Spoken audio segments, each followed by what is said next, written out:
magandang diskarte ito ng kasamahan niya kasi papakuan dapat niya eh.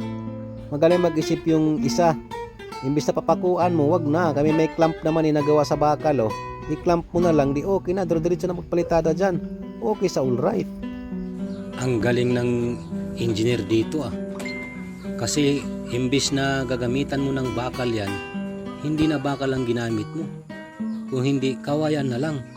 Pero ang pang-stirrup niya, bakal man. Wala stick. Yung nagpahalo ka ng madami, tapos ang sobra, kasi abutan na kayo ng oras, bakit mo na lang tinapon? Dapat hindi ka na lang nagpamasa para hindi ka na mabitin sa oras. Tingnan nyo, saya nga, pasilip-silip pa siya. Kung nakita ka ng may-ari, yari ka, bayad ka talaga. Grabe, kawawa ka talaga yung may-ari nitong paggawa. Ibang klase rin itong gumawa eh, mapara-paraan din. Sinayang na yung madaming sobra oh, puno yan. Tinapon ito sa kabilang bahay. Malupit ang diskarte niya dito kasi magpipintura sila ng wall ba. Eh may nakaraan, may na lumang pintura doon, kailangan na baklasin. Akalain mo yun oh.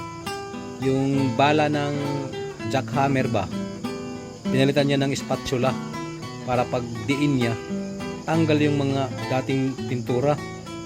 Bo, di kaya maano yun?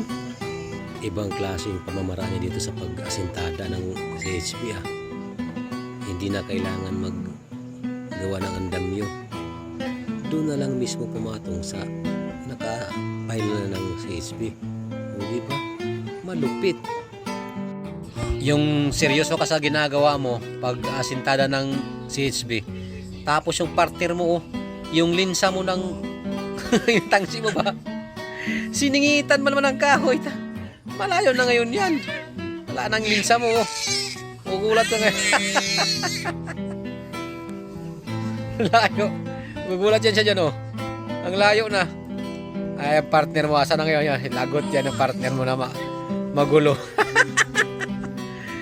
Pasaway talaga. Ay, okay na sana dito sa baba pagdating sa taas. Pumasok man sa loob itong palitada. Diritsong diritso.